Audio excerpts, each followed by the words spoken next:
Welcome to Mac Geek Gab episode 933 for June 20th, 2022.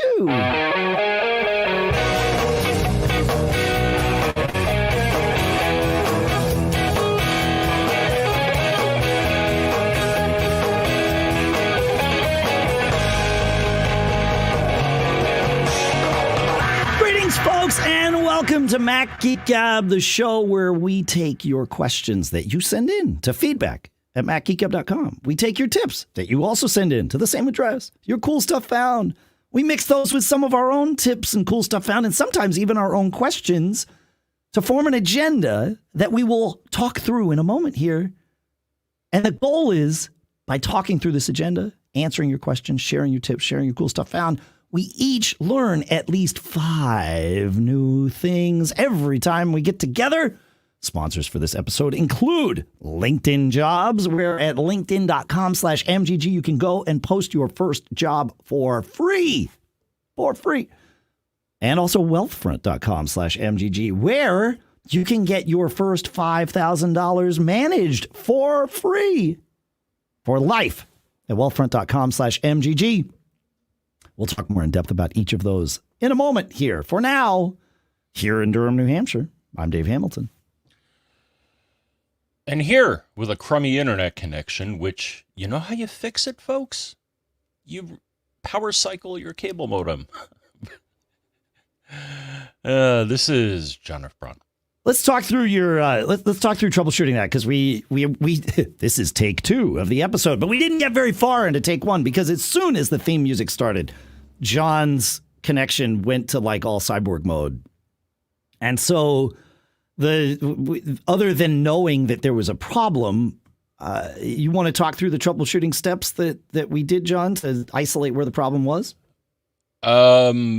The troubleshooting step was do a ping to something and see if there's packet loss, and there was packet loss. All right, so what was the something that you did a ping to? Ping www.apple.com. You Okay. can ping anything. But yeah, so the thing is, so I ran a ping test, and it would say that most of them failed. So how do you solve that? I don't know. I've been having some issues with my connection. Interesting. So I want to what I was hoping to get to here is that we didn't just do one ping, right? Well, I pinged. Yeah. So the thing is it my internal network? And it's like, well, let me ping my router. And so I pinged my router, and everything was fine on that. So it wasn't an internal network thing. It was definitely an external network thing. Yep. And that's often my favorite way of doing this stuff too, is like, I want to know where you want to, it's we call it the troubleshooting process, right? We want to narrow down, all right, where's the problem? Because if, we could blame your internet connection, which in this case is 100% correct, at least given the symptoms. But if you had some device that was causing either Wi-Fi interference, like I talked about last week, or just clogging up your network, maybe something was doing a backup, I don't know, and like any of those things could cause your internal network to go south. So it's always good to isolate where the problems are. So, yeah, when I was troubleshooting the issues with, I forget something recently, like I was pinging different devices on my network and noticing that I had good connections to some and bad connections to others. But that also helped me isolate, like, oh, okay, like, all right, we'll compartmentalize this and, slowly walk down the path. But tedious, but we got there. And it seems like are your pings still looking good? Yep. Great. I like it. All right. Well, then. Yeah, I don't know why things fall apart. The thing is, I'll typically listen to the radio using TuneIn, and that was also acting up on me in that it would be streaming content, and then all of a sudden it would just stop, and I'm like, what? Interesting. Huh. Yeah. So, yeah. I mean, it's kind of annoying that I got to power cycle my cable modem to fix this problem, but maybe I need a new cable modem. I don't know. Or just jump to your the fiber connection that's being offered in your area and Yes. leave the cable modem behind. Yeah, okay. So we're already down a tangent rat hole here, but that's totally fine.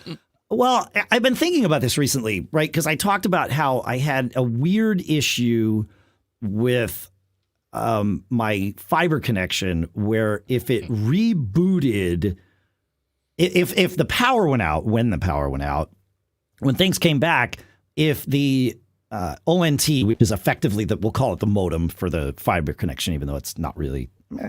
Anyway, the ONT, if that came online before my router came online, then the ONT would never see an Ethernet connection from my router. And obviously, then I have no connection. And so it took me a couple of weeks to realize that's what the problem was. And in the interim, I rekindled my Comcast connection as a backup because, I had a bunch of travel in May and I needed to know that the network was going to remain as stable as possible. And thankfully, my Synology router will do fallback. And so I was like, all right, fine, I'm just going to do this and then I'll figure it out. And we figured out that the ONT was faulty and now is fine. And I've tested it and it all comes back up the right way. But I still have that Comcast connection. And there's part of me that's like, okay, well, for $40 a month, given what I do, it's kind of that's not a terribly expensive insurance policy. So I've left it in place. But our conversation last week about Verizon and T-Mobile's home internet, especially Verizon's 5G home internet, got me to thinking, like, wait a minute, if I want a real insurance policy, and I've got a generator at the house now that runs on propane, why would I be using another wired connection as my internet fallback, right? Because Comcast it's wired. It's a different wire. It's not the fiber. It's a coax cable.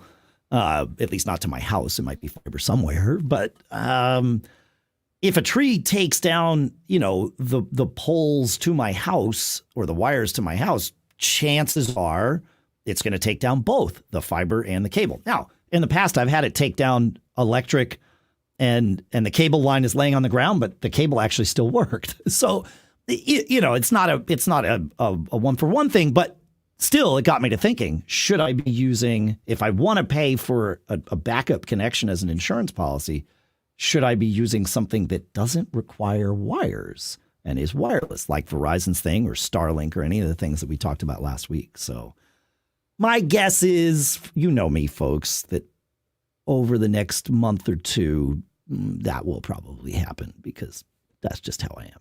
So anyway, it's those are the thoughts. I don't know. What do you think about that, John? So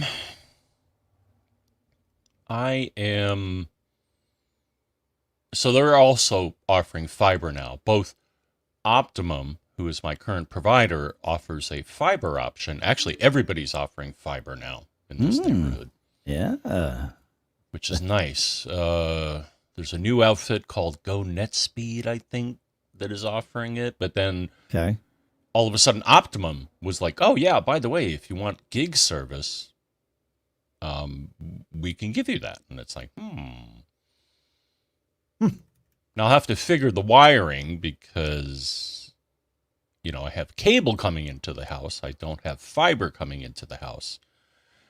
I think they'll have to drill into the side of the house in order to get it up to where my current connection is. So that's what that's what they did here. No, I would venture to say that most homes that aren't already on a fiber internet connection don't have fiber to the house. Like they came and they drilled into, they ran the fiber along the side of my I chose to have it run to my office. That may or may not have been a mistake in retrospect, but whatever, that's where I had them run it. And then they drilled and put the ONT on the wall inside the office. And it's fine.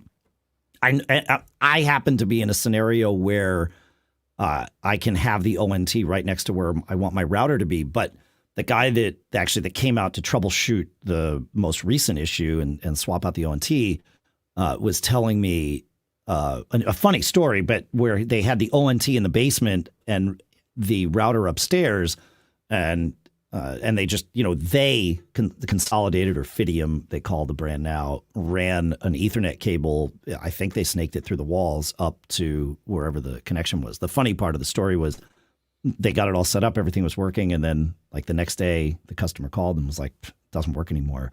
And the guy gets there and he looks at the router and he says, wow, there's no Ethernet light on the router. That's weird. I wonder what's going on with the ONT. So he walks down into the basement, and looks at the ONT, and the ONT is like powering up. And he's like, wait a minute, is this ONT? He goes up and he hits the light switch for the basement, and the ONT turns off. So they had plugged it into a switched outlet. It was the old Ellen Griswold trick. So he said they found a different outlet for it. It's no problem. But yeah, so anyway, we'll stay tuned on that.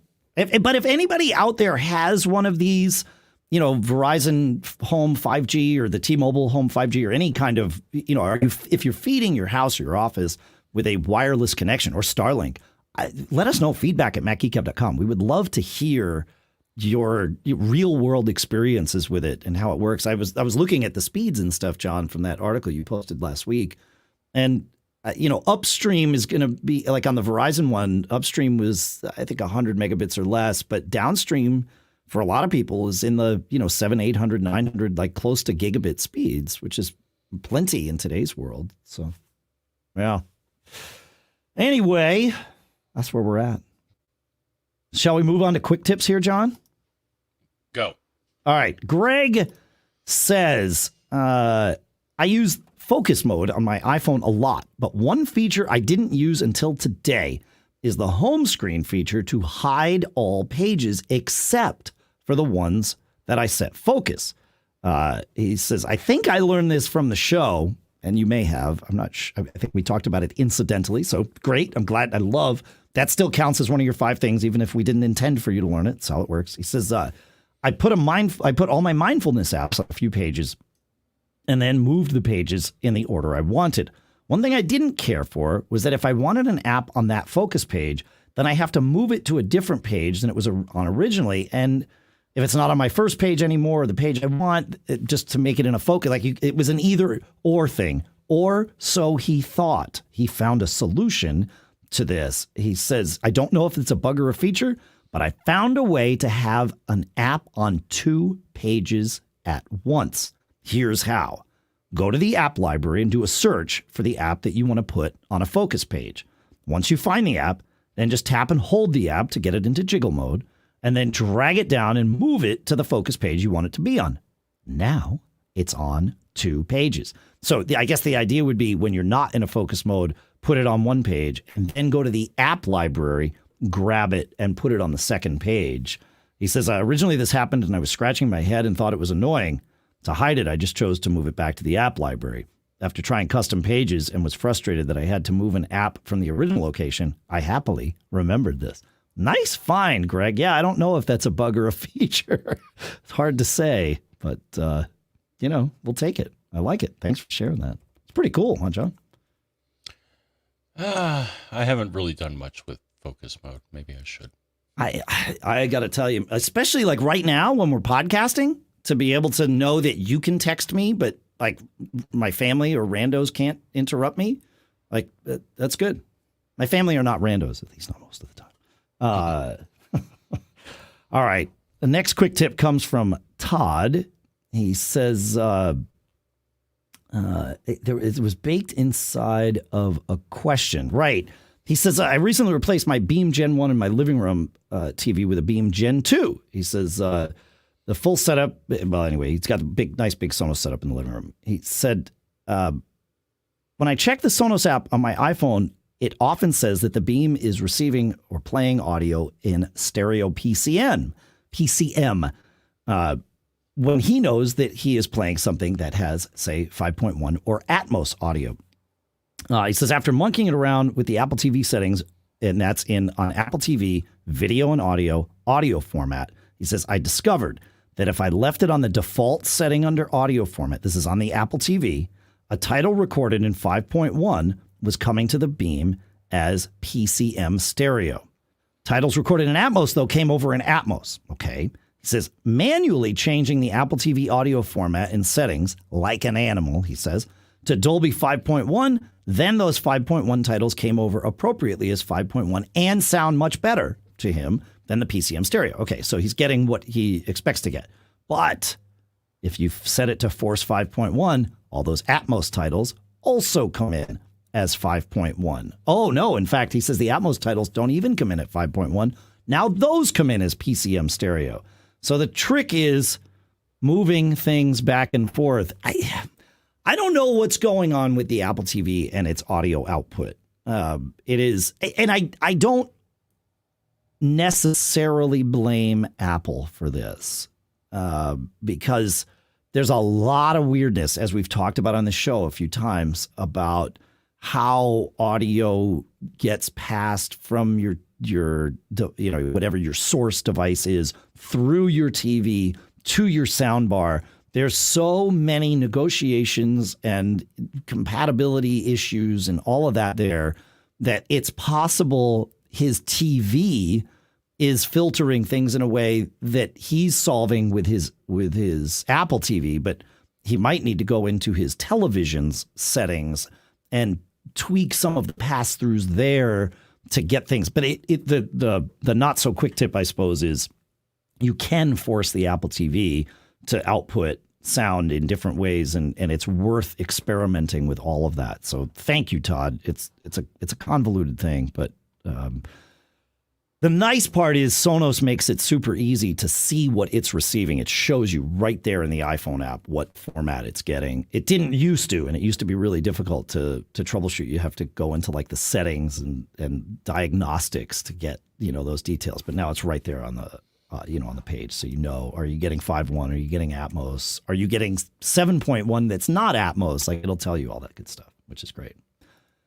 While we're on that subject, John, we've talked about various streaming services, and one of my complaints or observations with DirecTV Stream was that it did not have a way to follow a team. So if you are using one of these services like YouTube TV or Fubo TV or DirecTV Stream for live sports, which is a one of the more common reasons people would subscribe to one of these services, especially cord cutters, because that's the way you can get live sports is through one of those, not cable, but kind of like cable over the internet things. The issue is, like YouTube and with Fubo, you could just go in and say, okay, I like to watch the Bruins, or I like to watch the Patriots, or, whatever team you like to watch.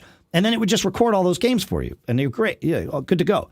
DirecTV Stream did not have that. I could go into individual games and tell it to record those, and that's fine. But it's nice to just say, go get them all. I'm good. And I happened to be messing around with DirecTV Stream the other day, and I noticed that they now have a follow team option, which is great. So I had to test it with the Red Sox because there's no Bruins or Patriots games on, and we don't really watch baseball in our house. For us, it's like watching paint dry. I totally understand that for other people, it's not, and that's great. But baseball was never a thing for us. But anyway, it worked with the Red Sox, so I'm presuming that it will work with other sports teams too. So yeah, good. All right, sports. Are you on? You're still like getting your TV from like your cable company. Okay. Well, if you wind up changing to a fiber connection, you will have reason to reevaluate that, which is what kind of caused that for us. Once we got away from Xfinity, it was like, okay, wait, now we're not buying a package deal from Xfinity anymore. Let's really think about what we're doing here. And that's when we moved to initially YouTube TV and wound up moving to Fubo because YouTube didn't have our local sports stuff. Like we couldn't watch Bruins games on YouTube TV because they blocked, they ended their deal with Nessun. And now there's this whole Nessun 360 thing coming to solve that problem for those folks. So anyway. Yeah, and even with my current program, they put a sports surcharge on my bill. It's like a few bucks, but I'm like, yep. Well, can you not do that? Because I don't really watch sports.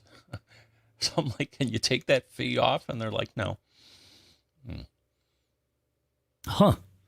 Yeah, no, that's the $5 they call it the RSN surcharge, right? The regional sports networks. Yeah, you pay for that. That's right. Yeah. All right. Yeah. Okay. One more. Well, it's kind of a quick tip. I suppose this could be a cool stuff found, but related to episode 932, Todd says, "Hey guys, in regards to covering those annoying LED lights with a large NFC iStore that you might or might not end up using, instead, get a $6 sheet of LED dimming stickers and shut those annoying LEDs down for good." Yeah, this $6 sheet comes in all different shapes and sizes of these stickers that are, I guess, completely opaque. Like they will not even let the, retina searing LEDs through. So, yeah. Good. I like that. There's a link in the show notes to an Amazon listing for a pack of these, and it is like $6, I think. So that's the way to go. I like it. Yeah, all different shapes and sizes and lots of little things. Or electrical tape. Yeah, you're right. Yeah, black tape works. Yeah. That's what I've used. Yeah. $6 though, Then yeah, I had a light in my car one time that was in a faulty state, and it was just annoying me because it was like always flashing and trying to get my attention. So I'm like, yep, get that tape. Get that. Yeah, oh, absolutely. Yeah, that's what I've used in the past is black tape. In fact, it wouldn't surprise me if what these stickers are that same material, just pre-cut to be, pardon me, the size of little lights. So cool. All right, folks. Let's we have some more follow-ups. In fact, one very important follow-up to get through, and then some questions. The next thing I'd love to do, John, is tell everybody about our couple of sponsors for today. Sounds great. All right. Our sponsor, Wealthfront, wants you to think long-term with your money, and that's why they asked me to read this ad as if I'm talking to you from the distant future. Well, I got to tell you, it's pretty weird here in 2112. The president is an NFT, music has been outlawed, and ink cartridges are our form of currency now. Luckily for you, you invested your money early in an automated Wealthfront portfolio, and now you can thank yourself with lots of ink cartridges. You might think that day trading stocks is the secret to investing success, but Wealthfront has a ton of data to show that time in the market almost always beats timing the market. Their globally diversified portfolios automatically optimize to hit the goals that you set and the risk level you choose. And you also get automated tax breaks that can boost your return, even when the market dips. It's this thing called tax loss harvesting, and they actually invented the software. It's cool. Look it up. And you can even personalize your portfolio with a selection of funds handpicked by Wealthfront's financial experts. They've got categories like social responsibility, if that's your thing, or clean energy, if you're into that, cannabis, if you're into that, cryptocurrency. Maybe someday they'll create a Mac Geek Gab fund, right? That'd be fun. Wealthfront is trusted with over $27 billion in assets, helping nearly 500,000 people build their wealth. And Investopedia just named them their best robo-advisor for 2022. To start building your wealth and get your first $5,000 managed for free for life, go to wealthfront.com/MGG. That's wealthfront.com/MGG to start building your wealth. Go to wealthfront.com/MGG to get started today. And our thanks to Wealthfront for sponsoring this episode. Well, as the sun comes out and small businesses are back in business, LinkedIn Jobs makes it easier to grow your team. LinkedIn Jobs helps you find the people you want to interview faster and for free. As many of you know, last year we were able to find Sadie, the person who has been doing all the great promotion and social media stuff, not just for this show, but for lots of our shows here at Backbeat Media. And we found Sadie through LinkedIn Jobs. You create a free job post in minutes on LinkedIn Jobs to reach your network and beyond to the world's largest professional network of over 810 million people. Then add your job and the purple hiring frame to your LinkedIn profile and spread the word that you're hiring so your network can help you find the right people to hire. And then they've got these simple tools like screening questions that make it super easy to focus on the candidates with just the right skills and experience so you can quickly prioritize who you'd like to interview and hire. And this is why small businesses rate LinkedIn Jobs #1 in delivering quality hires versus leading competitors. LinkedIn Jobs helps you find the candidates you want to talk with faster. Did you know every week nearly 40 million job seekers visit LinkedIn? Post your job for free at linkedin.com/MGG. That's linkedin.com/MGG to post your job for free. Terms and conditions apply, and our thanks to LinkedIn Jobs for sponsoring this episode. All right. We talked last week, John, about the remote access, specifically for someone's accessing someone's grandfather's computer. So, abstracting it out, just accessing the computer of someone that's not technically comfortable to like turn on remote access when you need it or invite you in or any of that stuff. And we mentioned a lot of solutions. There was evidently one that we did not mention, and all of you mentioned it. I think counting out here. So every single one of you. It was Steve and Sylvain and Dan and Frank and then I started to lose count.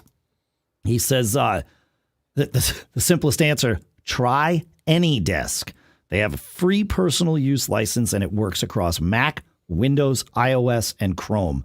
It certainly seems like AnyDesk is what at least most of you are using for exactly this purpose. And so we have not used it yet internally here at Mac Geek Gab, but it comes highly recommended from the Mac Geek Gab family. So I'm happy with that. Yeah, it's good. Though the one, and it's funny because we're getting a comment at live.macgeekgab.com right now from Warren about the other one that we didn't mention. It was Warren that just mentioned it in the chat, and listener Jed mentioned it via email this week. He said, Jump Desktop is really the new best one I've used. Once it's set, it always seems to work through firewalls. It's the most solid remote control software I've ever used, including TeamViewer, LogMeIn, Google Chrome. And as Warren points out, Jump Desktop is inside SetApp. So if you have a SetApp subscription, you are already set to use Jump Desktop. So thank you for both of those. Thank you for both of those. This is great. This is why I say this all the time, but I say it because it's true. This is really like one of my favorite things about doing this show is that we get to learn. Like there's no way me or John or any of us could know all the things. And so having these conversations, it really just, it allows, I love it. I love it. I also learned a thing, John, and listener Carl will point this out to us. I ranted last week about how it took me 20 minutes to edit a PDF in PDF Pen, even though I've been using PDF Pen for over a decade and I know what to do. Last week we had the conversation and there were lots of things mentioned. One of the things that was mentioned was PDF Expert. And so I tried it, and within 5 minutes of launching it on my Mac for the very first time, I had not only edited that very same PDF that I needed to edit. I figured I'd use, as close a litmus test as I could, and I had the edits done perfectly. There was no jankiness like there was with PDF Pen for me. I just clicked and edited and it worked and I didn't have to reformat anything. It was just done. And so because that only took about 90 seconds, literally, first time using the software, I was finished in 90 seconds. Then I thought, okay, well, let's see how easy is to get a signature in here. Can I build a stamp that I can use for approved stuff that has a date and a time on it? And so within 5 minutes, I had done everything, editing the PDF, adding the signature into my library in PDF Expert, and then also building this stamp. And then when I added it to my iPhone, the signature and the stamp were already there. It must sync via iCloud. It's amazing. So I have moved to PDF Expert not just on my Mac, but on all my devices, and not just for editing. I've moved to it for reading PDFs too. So now I have PDF Expert open PDFs instead of Preview. And I've done it for a week. Like and I've signed contracts with it. Like I've done all the things. And like the amazing part to me is that I could have that PDF that I needed to edit a while back that was kind of the catalyst to this conversation. I could easily have edited it on my iPhone too.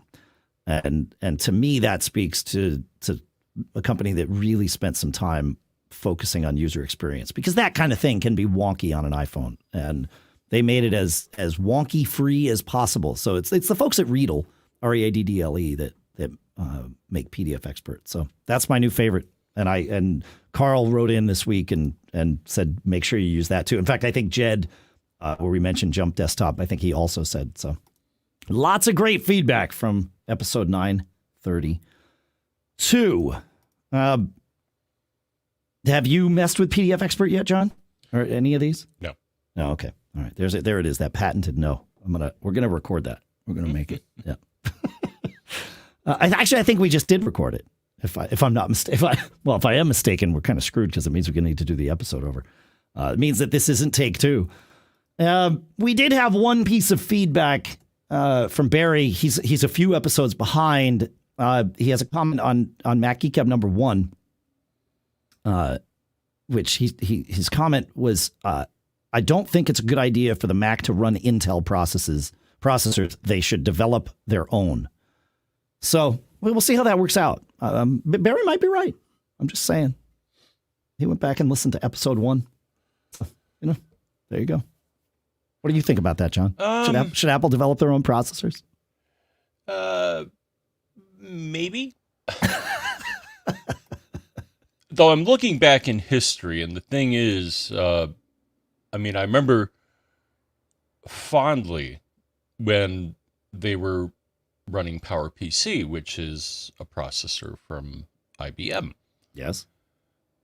And I still remember the thing was, Apple started, or actually Intel wasn't, or IBM wasn't really delivering the goods, in that the processors were just like falling behind in performance compared to other platforms.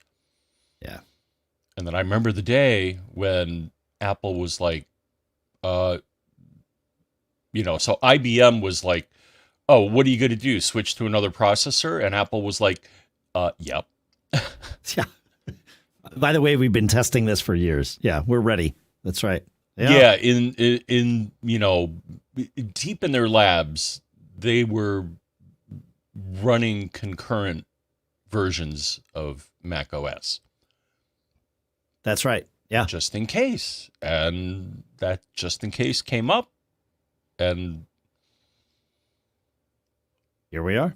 Yeah, it was a good decision. Moving to Intel, I think at the time it was a better idea because you got better performance, but then Intel had the same problem, is that they really weren't keeping up. Yep. Yeah, exactly right. No, I totally agree. Yeah, I mean, obviously it was a moment of humor to bring in Barry's comment from episode 1, but I 100% agree with you. At the time, moving to Intel was 100% the right move. And also at the time, moving away from Intel to Apple Silicon, it has been the right move. Clearly, like it's ridiculous what Apple Silicon does in terms of performance compared to what we were getting at Intel. I mean, they leapfrogged the industry in a huge way. It's amazing. It's awesome. Mm-hmm. I mean, we're super lucky. I mean, I still see Intel, saying, "Oh, well, no, here's the new shiny. This one's better," and it's like, yeah, maybe. Yeah, I mean, but I think give it a few years. I can't imagine that other chip vendors won't start producing their twist on what Apple's done with Apple Silicon, the whole system on a chip thing. I mean, they have to, otherwise they can't compete, right? Like, I mean, Apple sort of cracked the code on high performance, low power use, right? And blew everybody else out of the water. But obviously other people have smart folks working for them too. And so I think we're going to see this from, I think Intel's probably right that, whatever, some version of their new shiny will get us there. So yeah, or get them there. I don't think Apple will jump back to Intel, but other vendors will. So, all right. Well, thank goodness, even though we've had lots of tangents, fun ones, don't get me wrong. I like this.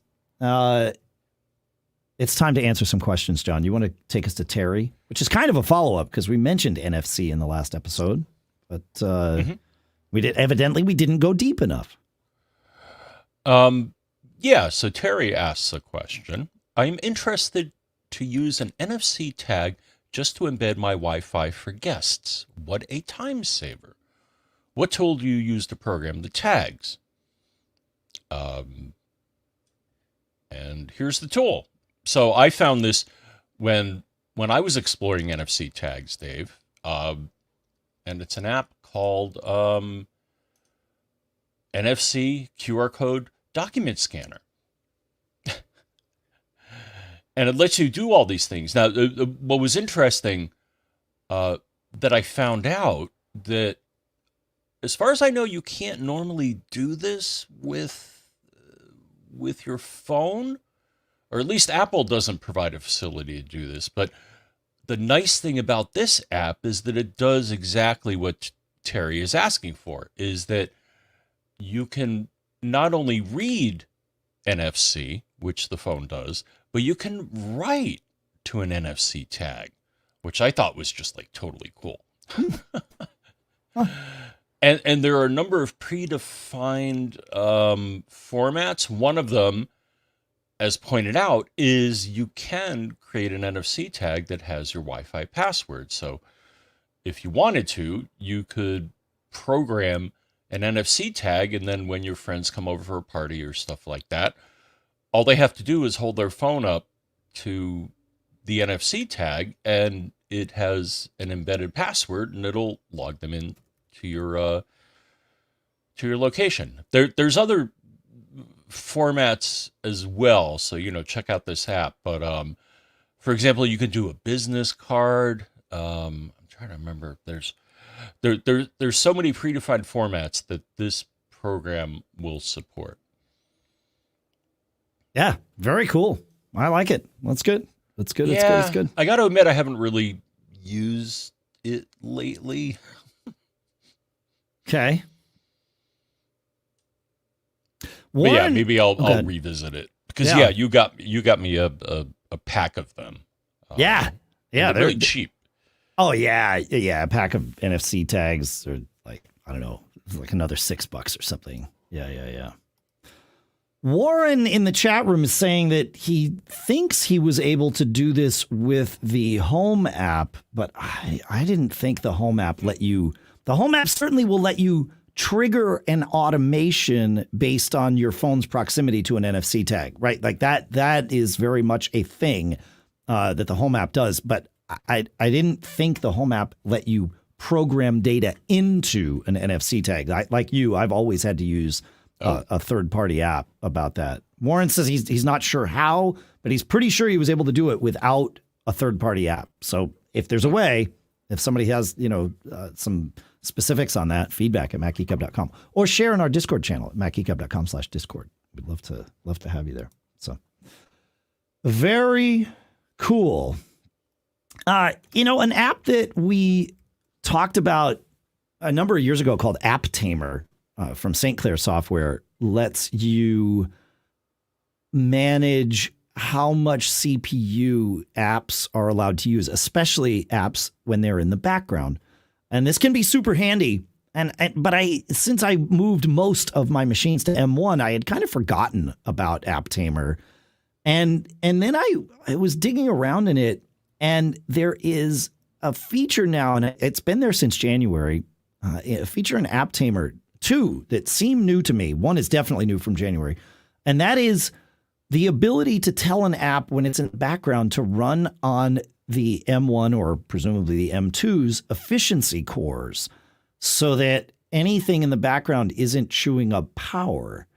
And of course you can do this app by app. It's not it's not a universal setting. So you can say, okay, I want this app when it's in the background, only go on efficiency cores. Now, Apple's doing some level of this too, but they don't give you any granular control over it. AppTamer gives you that granular control.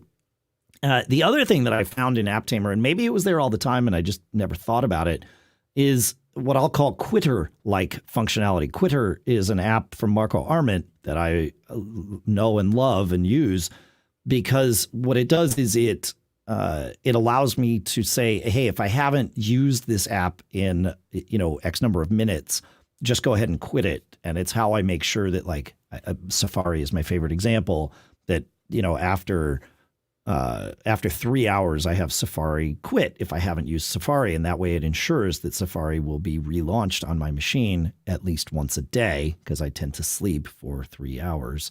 So even if I'm using my computer way too much, there's still going to be a 3-hour period where Safari gets quit and I'm good to go.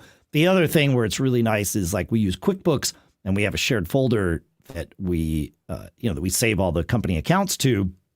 And we don't both want to be in QuickBooks at the same time. And we're pretty good about making sure that we communicate when we're in QuickBooks.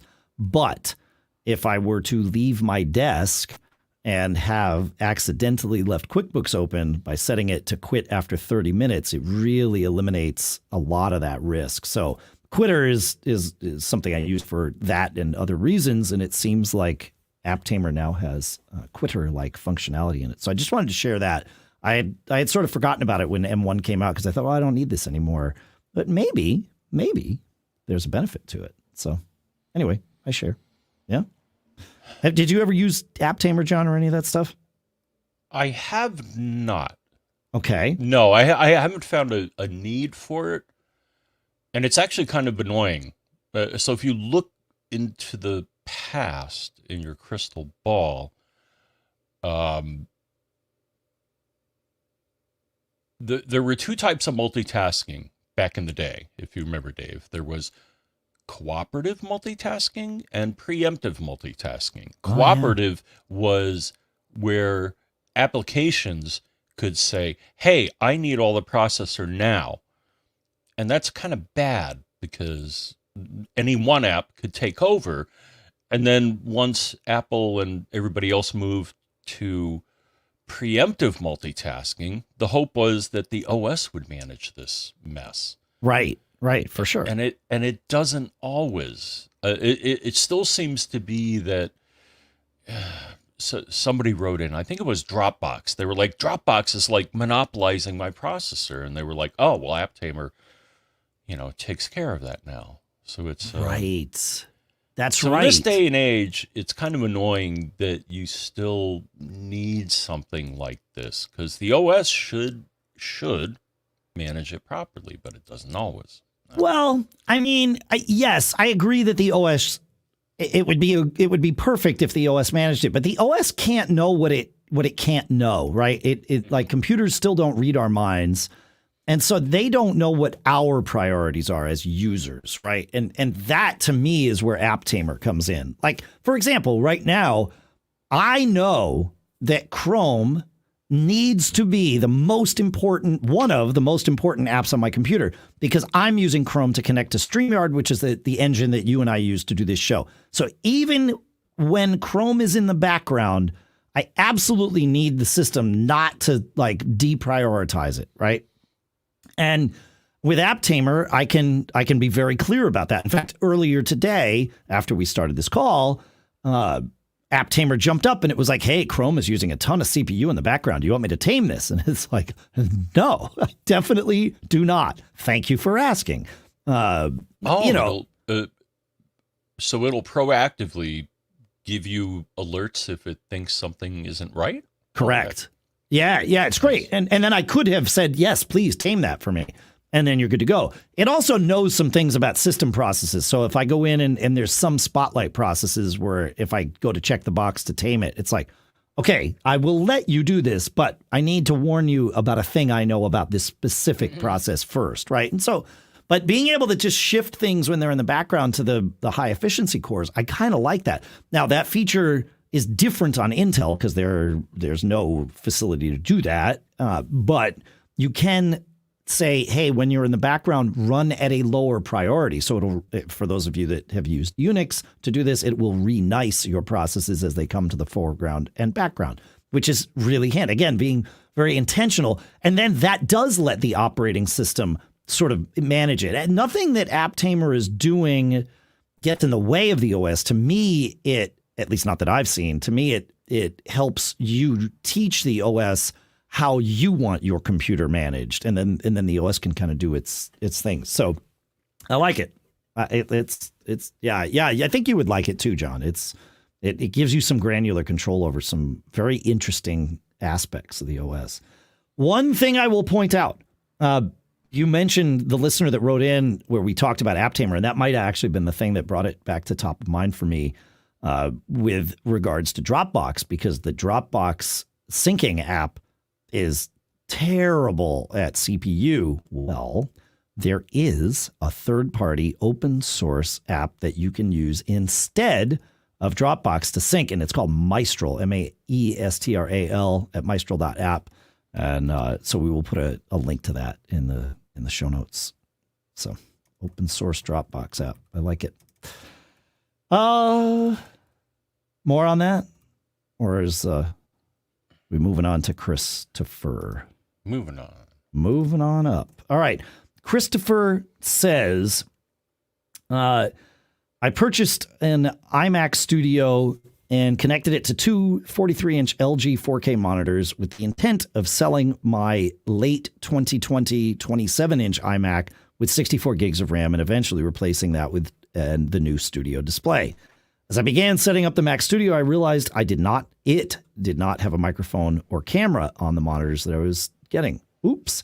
No problem. He says, I'll just order the Studio display.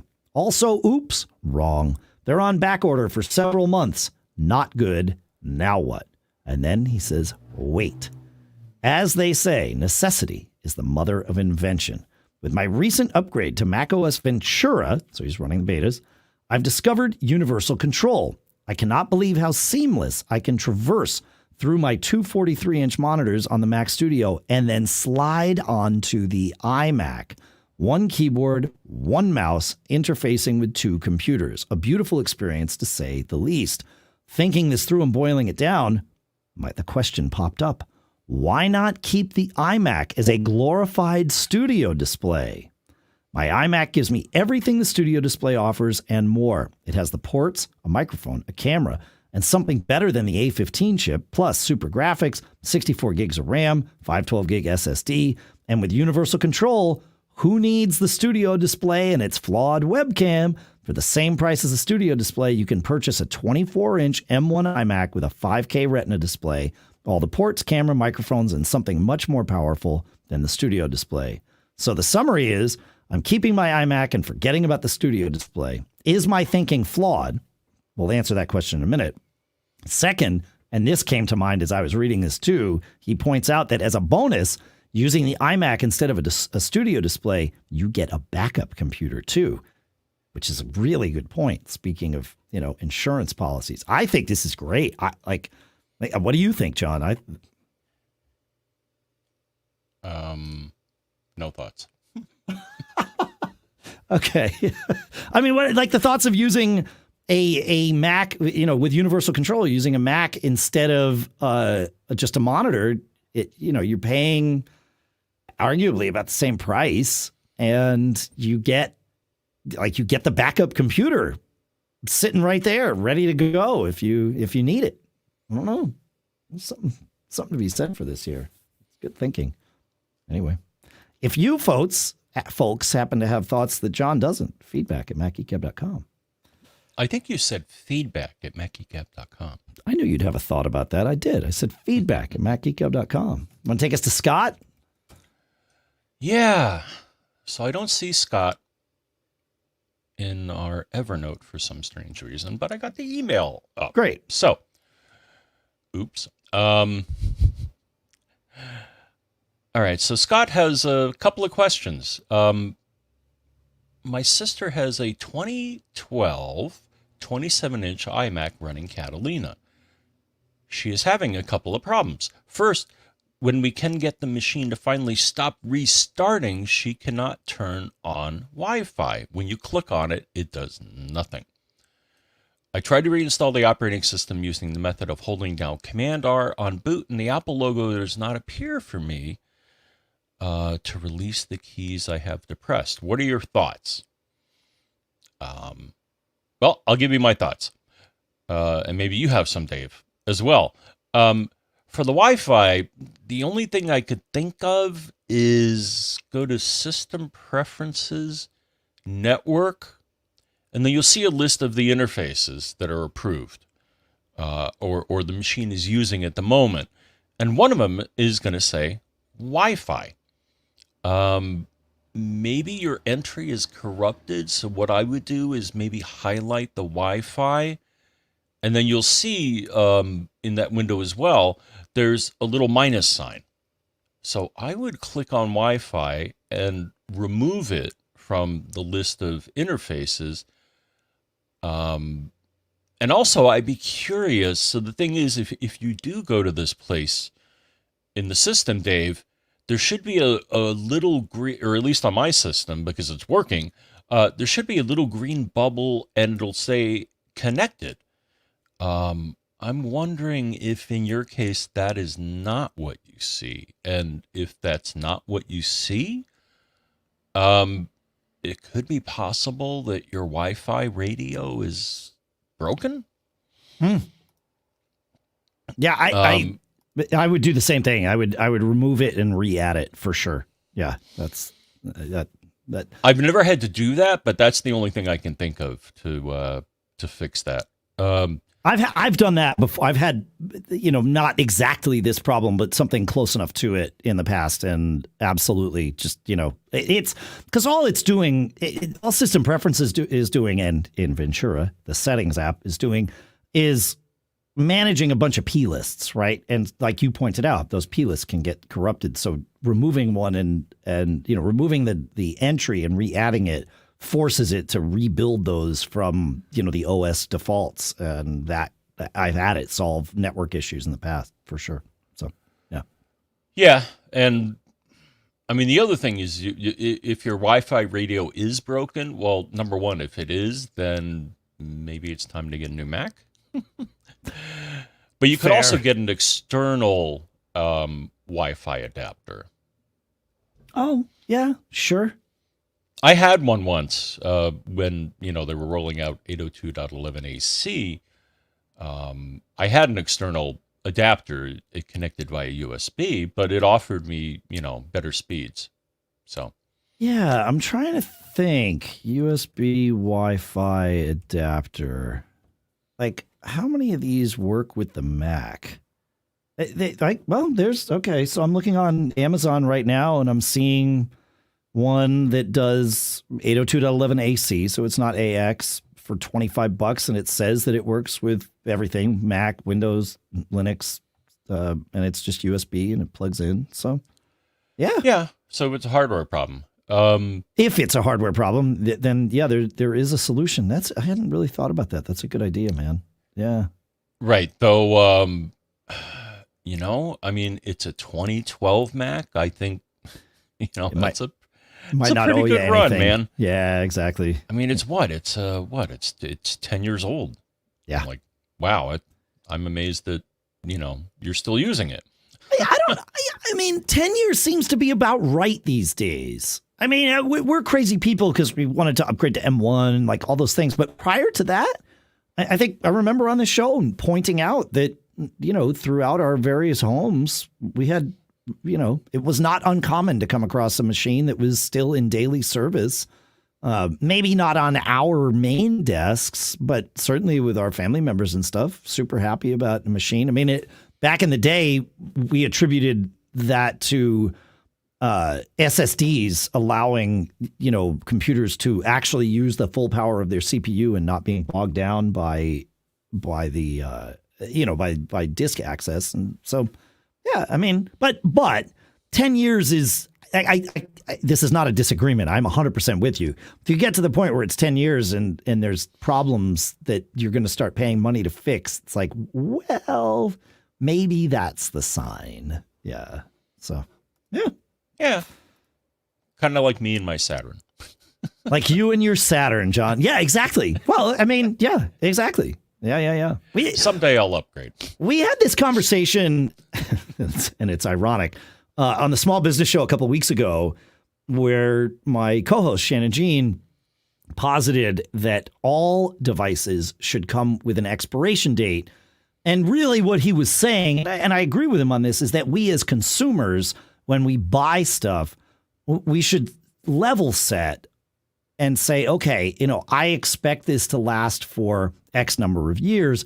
And then when it gets to that point, it might be smart to be proactive and replace it. And I used the example in that show of my refrigerators. There's 2 refrigerators in my house. They were here when we bought the house. That was 17 years ago. Certainly they weren't brand new on that day. So, they're 20-year-old refrigerators. And they work. They're a little bit, there's quirks about them as there are with things as they age. But I was also pointing out that, I think if I replaced both of those refrigerators today, within a couple of years, I'd probably make my money back on the energy saving, not just because of new technology, but because, the seals on those old refrigerators are old. And I'm sure they aren't sealing in as well as they did originally, and certainly not as well as a brand new one. And I thought, well, much better to replace it on your schedule as opposed to on the schedule of, hey, your refrigerator broke and now it's an emergency. And then literally the next day, our oven, one of the up button on the control panel, so the thing that sets not only the time on the clock, but the temperature of the oven, is non-functional. And I took the whole thing apart. I actually took the control board out thinking maybe it was just like the outer panel and we could just maybe poke the up button with a chopstick or something. And no, the button itself it's just dead. It barely works. So we have to buy a new oven. But the problem is, it's an emergency in a sense. If we want to cook things at a temperature other than 350 degrees, well, then we need a new oven. But ordering an oven right now is no small feat because of all these supply chain things. Appliances in general, it's not atypical to find a 6-month wait. That's kind of normal right now. So thankfully, we were able to find an oven that was, in the state of New Hampshire and should be delivered in the next week or two. And it's fine. Like we'll get through it. But as soon as we're done with that and a couple other projects we have at the house, I'm going to replace both refrigerators. And if they tell me, okay, yeah, you got to wait 6 months for one of these, that's fine. But I'm being proactive about it. So I like this idea of treating things like they have expiration dates because they kind of do.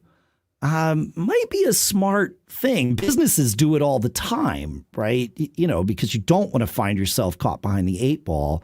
And so it's not uncommon for a business to have a policy that like, oh yeah, when your computer hits X number of years old, you put in a requisition, we will, or the IT department just does it automatically depending on the size of the company. But waiting for things to break is not necessarily the most economical path through, and certainly not necessarily the most efficient path through. So, yeah, I think your car is past its expiration date, John. No, you're right. Just like how it goes. So. Unfortunately, to your story, my last fridge, it broke. And the reason that I knew it broke is that there was a puddle of water on the floor. And I'm like, uh-oh, that's bad.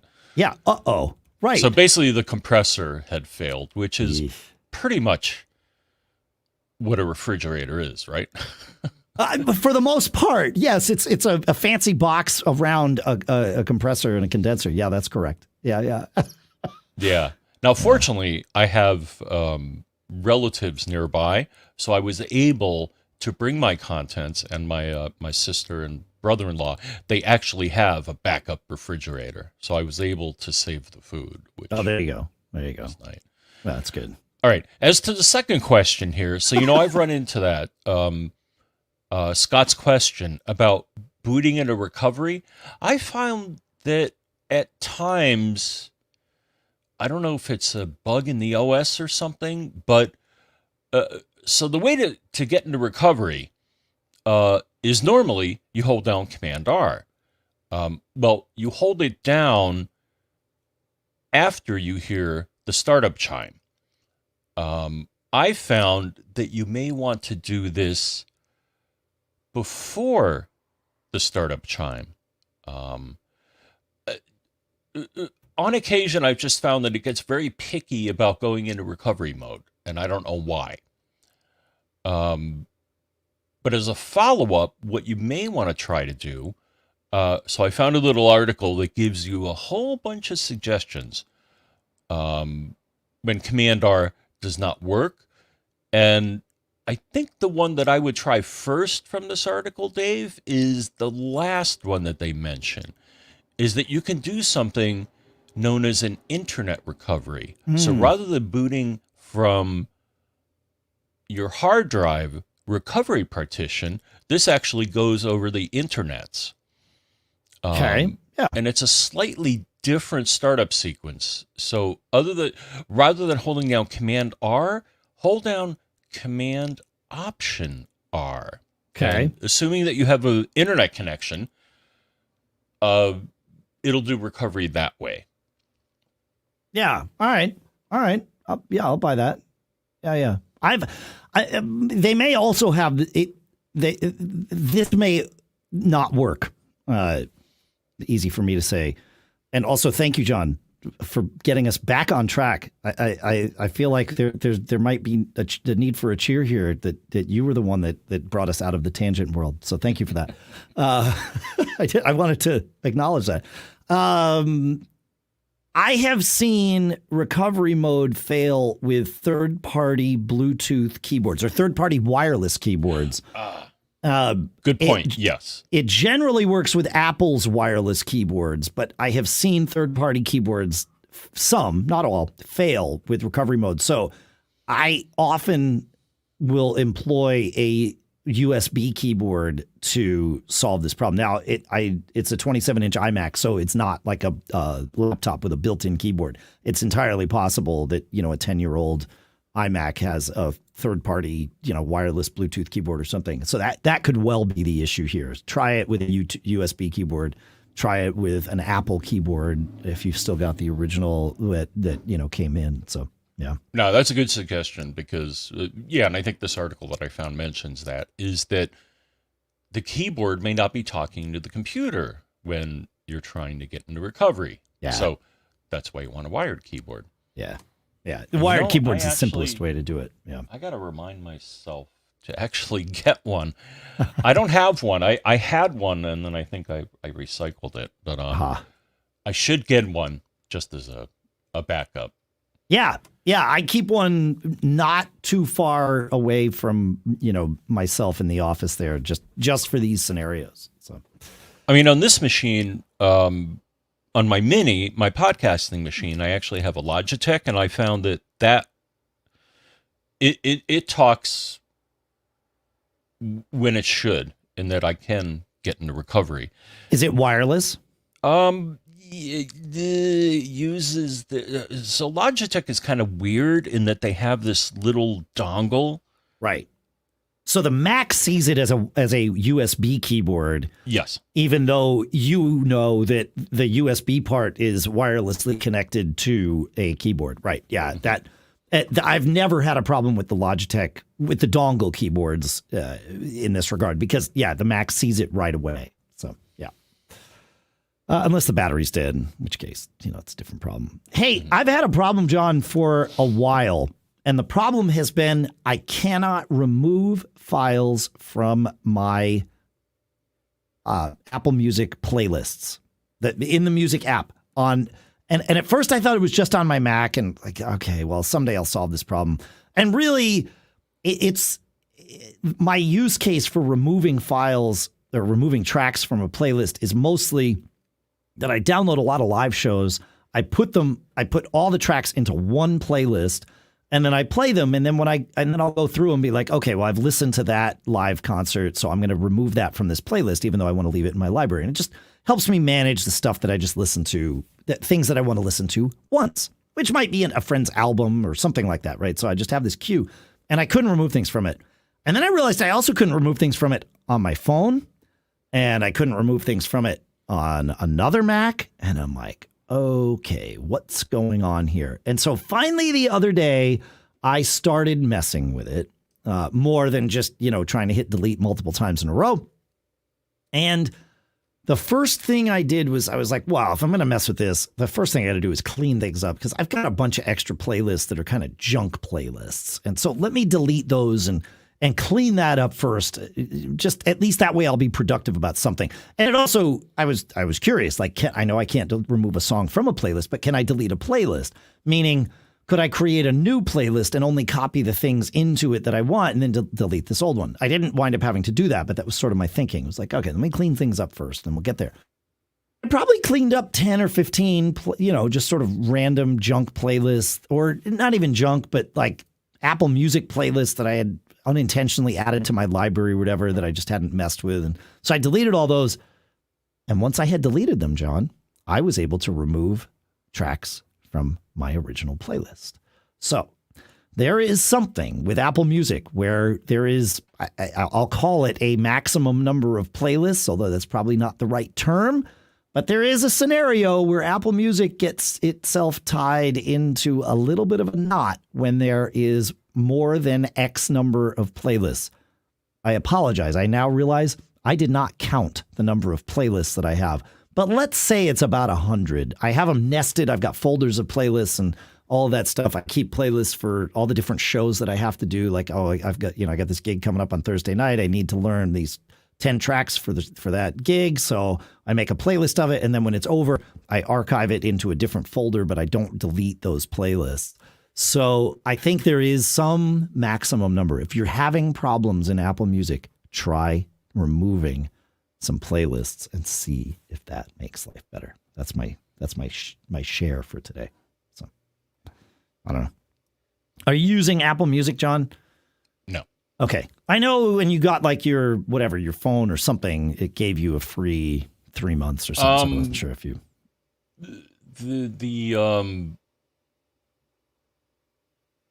Yeah, one of the devices that I bought. Yeah, they threw in a whole bunch of trials. HomePod Mini. That's it. They were like, well, here's a free trial to Apple Music, and here's a free trial for news, and here's a free trial for some other thing. Yeah, it was nice while it lasted. All right, good, sure. Do you use any streaming music service? Just out of curiosity, no. Like Spotify or any of those? No, okay. All right, interesting. All right, you use TuneIn. I use TuneIn to stream radio. Sure. So yeah. You could use TuneIn to stream podcasts too, Yes, that happened one time. Yeah, I accidentally, started a podcast. No, we accidentally started a podcast 17 years ago. You accidentally right. started playing a podcast. Too. That's right. Yeah. All right. Speaking of HomePod Mini, you want to take us to Ross? Yeah, and why is the content not in Evernote?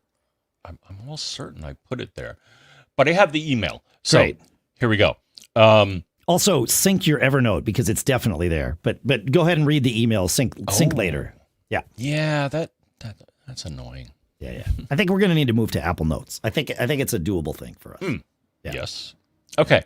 So Ross says, I'm trying to figure out how to play lossless music using Apple Music with HomePod Minis. I can play lossless using my iPhone and wired headphones.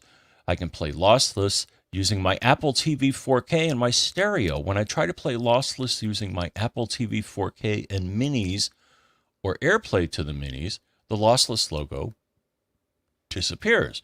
When I see the logo and press on it or click on it using Apple TV 4K and stereo, it shows what the audio format is. The same with iPhone and wired headphones, but using the Minis, I don't see the lossless logo. I'm also interested in using a DAC, which is known as a digital audio converter, I think, to listen to high-res lossless music with my iPhone and MacBook Pro M1. I think the Apple TV is limited to regular lossless. Do you have a suggestion for DAC? So, first off, to do lossless, there are two places you can look, Dave. Okay. So one, I found a support article from Apple titled about lossless audio in Apple Music. Unfortunately, I didn't see it, although the article indicates that there should be a setting within the Apple Music app to do this. I didn't see it, and I think it's because I don't have an Apple Music subscription. Probably right. Okay. Fortunately, there's another place that you can set this, Dave, that, I dug deep to find this. And it's in the, oddly enough, in the Home app. Yeah. Okay. So this is kind of weird. Yep. So, and I found another article, HomePod and HomePod Mini get Apple Music lossless. And basically, you go on the Home app and you dig down, and there will be a place where you can say, enable lossless. I found some settings back from October, or an article back from October when this came out for the HomePod Mini, and it agrees with you that it's in the Home app. You open the Home app, tap the Home button, tap Home Settings, and then under People, tap your name, then tap Apple Music, and then you can turn lossless on or off in the Home app. So I guess the Home app is the app that controls the HomePod Mini settings. So, okay, yeah. So that, it seems to be the right path there. So, yeah. And I've actually had, what's interesting is that I've actually had the Home app come up on my iPhone saying, hey, there's an update available for your HomePods. I'm like, sure. Oh, okay. Oh, that makes sense. Yeah. Okay. All right. Yeah, it still hasn't. My only annoyance with the HomePod Mini is that if I try to stream video using something like VNC or VNC. VNC is the remote access thing. Yep. Right. Sorry. That's okay. I got you. I got your back. The audio is totally unsynchronized. Oh, I don't know why. If I use I know why. It's wireless. I use Apple's app, yeah. But if I try to stream a video using QuickTime, everything's fine. Right, because it's Apple stuff talking to Apple stuff, and it knows how much to delay sending the video or sending the audio so that it matches the video, or vice versa, whichever needs to happen. Yeah, that's not an uncommon scenario. Most TVs and sound bars and all of that have some facility to adjust that delay if it's not happening automatically. With Apple's stuff, you can use your iPhone to do that syncing for you, which is kind of magical. It's not magical. It's just, it's a device ecosystem and it works. So yeah, I like that. But yes, that would be the thing. It's possible inside VLC you have some controls to adjust that delay, and that might work fine for you because it's really, it's obviously a common thing. Syncing, if you talk to anybody that does audio, like editing of live audio, like concert videos are a huge one because that needs to be in sync, especially when you're showing video of a percussive instrument being played. If you hear and that happens a split second before you see it, things are like your brain does not like that at all. And I think we've all experienced it watching TV when the audio and video gets a little out of sync, and you hear the words at a different time than you see the person's mouth make them, and that can be tolerated to a point, but it's a pretty fine point. So yeah. All right. As for the second question, yes, sir. A digital audio converter. So if you want to get better quality, then a digital audio converter can do that for you. Off the top of my head, Dave, as soon as a digital audio converter was mentioned, the first thing that popped into my head was Audio Engine has an offering. Yeah. The D1. I have that DAC on my Mac, the D1. Mhm. And they offered to send it to me years ago, and I'm like, okay, fine. Like I'm using actually a set of their speakers, the little, A2s or something. They're tiny little desktop speakers. I'm like, sure, send it to me. But like, I didn't expect to hear a difference, right? The whole thing about a DAC is, well, there's two things about a DAC. One is that you potentially get a higher bit rate, like capabilities of playing either higher bit rates or higher sample rates out of a DAC, an external DAC, than you would the internal DAC that's in your Mac. And so, okay, but I've already sort of proven to myself that in and of itself doesn't make a difference. The other thing that a DAC gets you, if it has its own discrete power or is built to separate power from the DAC or insulate power from the DAC in the right way, is that you get a lower noise floor that everything starts with, right? The DAC inside your computer is exposed to all the noise of the things in your computer, the electrical noise of the things in your computer. And it really does translate into audible noise. And so you get this noise floor that is not as low as it could be, and an external DAC can do that for you. And I thought, okay, well, but also my office is kind of noisy. I have a couple of disk stations running. Like I just don't notice this. I don't think it's going to be a big deal. And it literally, as soon as I plugged it in, it was like, wait a minute, what's going on here? Sound felt like it had more depth. It was more like 3D. The stereo field felt wider, and I hadn't moved anything. I just changed the plug from the back of my computer to the back of the DAC. And I mentioned this to Brady at Audio Engine, and he was like, yeah. He's like, of course, that's what you're hearing. He's like, that lower noise floor really makes a difference when producing sound. He's like, it's not so much about the noise, but it's about the nuances of the sound that can shine through when in the past they couldn't, because the signal to noise ratio was limited.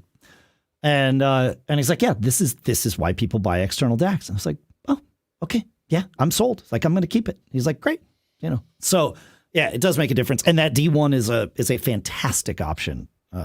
I still use it every day to play the aforementioned playlist that I couldn't remove things from until recently. So yeah. Right, and I think the other thing is that so Apple's DAC, I think, is limited to 48 kilohertz. Is that right? It depends on the device. I not necessarily.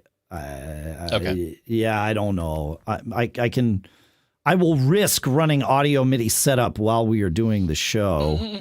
I apologize to everyone. Let's look at my Mac's built-in output. And and this is a 2019 iMac. I could change the sample rate. It's at 44.1 right now because that's what I have standardized everything on this computer to, and I'm hoping that I don't accidentally change this. But I could go up to 96 kilohertz, 96,000 hertz. So so it depends on the device as to what you're limited to. Yeah. So, and this Mac will do 24-bit too. Like it's not about it might be about the bit rate and the sample rate, but it's more than that. That noise floor really makes it, and the amplifier too, right? Even if you're using speakers, there is a preamp in there, and the quality of that preamp also makes a difference. And the part of what makes a preamp higher quality is a lower noise floor of its own, right? So there's a little headphone amp in your Mac. There's a little headphone amp in the DAC. My guess is the one in the DAC is actually probably a little better, at least in my scenario. So, yeah. I'm trying to think if Spencer's comment is, if we have covered this, because somebody else also asked about DACs. Spencer says, let's see. My question is about portable DACs, and I'm looking at the HELM Audio Bolt DAC, which is a USB-C portable high-end DAC and headphone amplifier with MQA playback. To be able to get high-res lossless, should I get this, or am I wasting my money due to my 55-year-old hearing that was put to the test using a Sony Walkman on bust back in the 80s? So my answer would basically be what we've said here, is that yes, depending, I don't know how your hearing is, but you may well hear a difference here. So yeah. Yeah, I don't know anything about the Helm Audio Bolt, but the reviews of it look quite stellar. So, yeah. While we're on, I know we're a couple minutes over our thing here, whatever that actually is. While we're on the subject of audio, I want to talk about a device that I've had the chance to use lately, and I'm pretty excited about it. It is the Sonos Ray, which is their latest soundbar.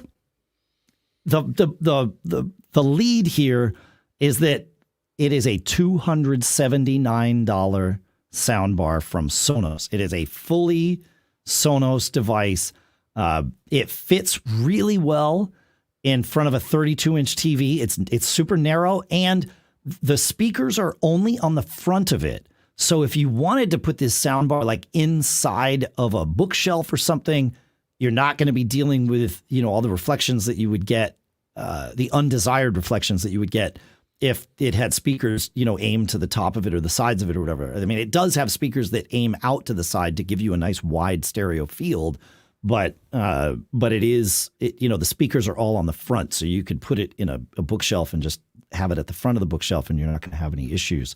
It uses an optical input, which most TVs have, so you can just output from your TV into it. And John, one thing I really liked about this was, the optical inputs are those little what I call, or what I learned as TOS-Link connectors. Yep.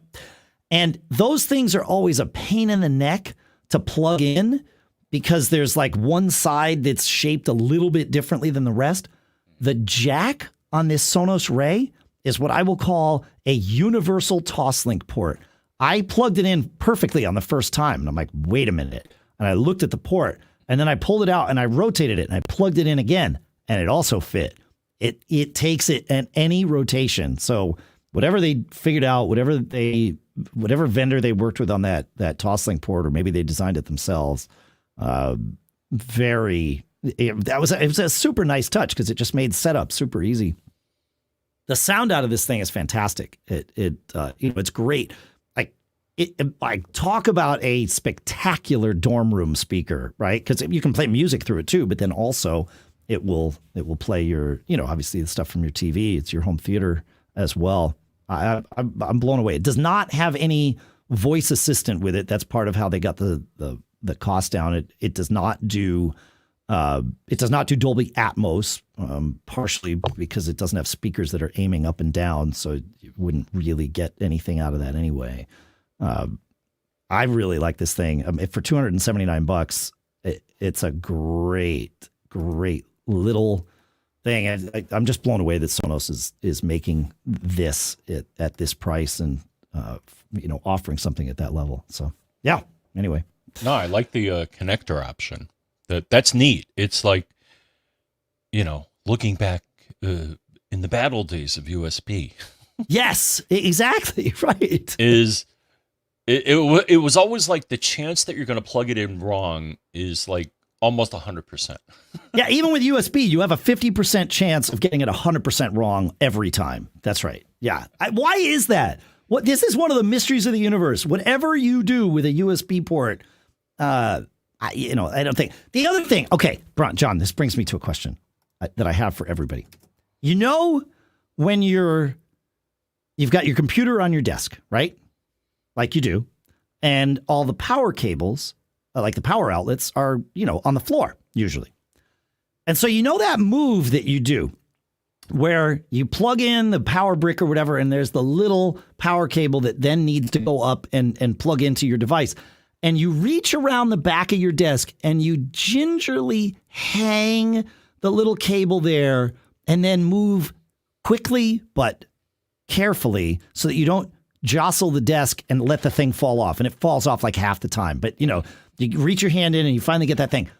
Why is there not a word in our common lexicon to describe that maneuver, the gentle hang, whatever it is, that underneath, you're doing it blind, you're hanging the thing so that you can climb out and go do that. We've all done it. Why does it take me 10 minutes here to describe what that maneuver is? We need a word for it, folks.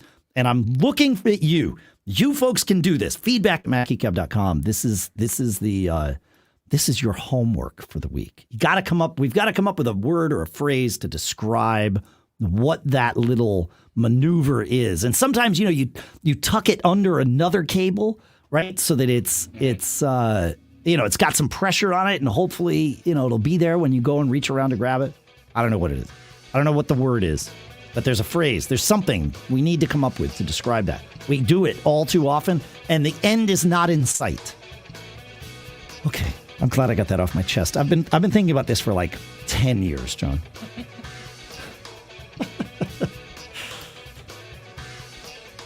I don't know. This is fun. All right. Yeah?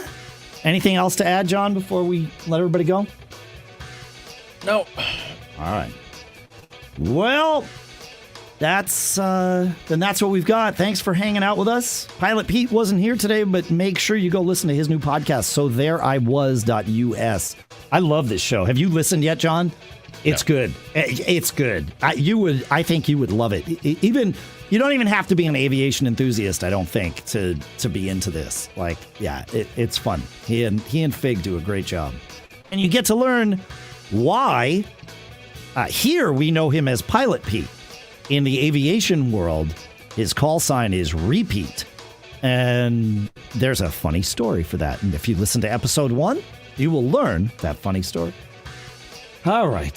Thanks for listening, folks. Thanks to all of our great sponsors. Of course, wealthfront.com/MGG, linkedin.com/MGG. Thanks to CashFly for providing all the bandwidth to get the show from us to you. Thanks to all of you participating in our Discord chat, macgeekup.com/Discord. It's nice to have a place. That's our family room. It's where we all hang. I'm going to hang there a little bit this afternoon. It's going to be fun.